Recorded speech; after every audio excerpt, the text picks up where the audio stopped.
Hello, boys and girls, and welcome to your science lesson for today. As you know, we've been talking a lot about structure and function and the way that light allows a predator to see its prey.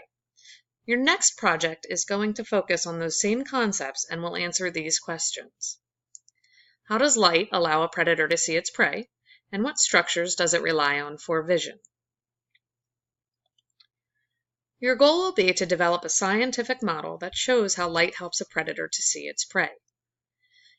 Remember that scientists use models often to explain things not easily observable. You're also going to include the ideas in it that plants and animals have internal and external structures that serve various functions in their survival. And also think about the sense receptors that are specialized for different kinds of information which may then be processed by the animal's brain. You should be familiar with Google Drawings by now, and you're going to use that to create your model. I will give a quick review of how to use it later on. These are the elements your model must have. You must have a predator. You must have a prey. You should have a structure the predator uses to see its prey, as well as a light source and arrows that will show the path of the light from the light source to the predator's eye. Now let's take a second to review Google Drawings. The first thing I want you to do is click in this box and rename it. I have named mine Light and Vision Model.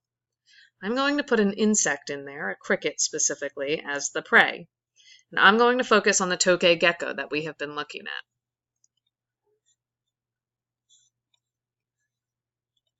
Remember that you find images by going into Insert, Image, and search from the web. Now I'm going to look up the tokay gecko and insert a picture there.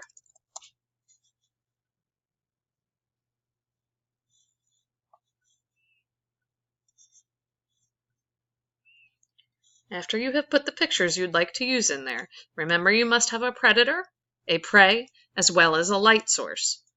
Then you're going to use the arrow tools to identify the structure on the predator that helps it to see its prey, and the arrows should also be used to show the path of light from the light source to the predator's eyes. Remember to think about how the light enters the pupil and allows the animal to form an image in its brain. I look forward to seeing all of your models soon.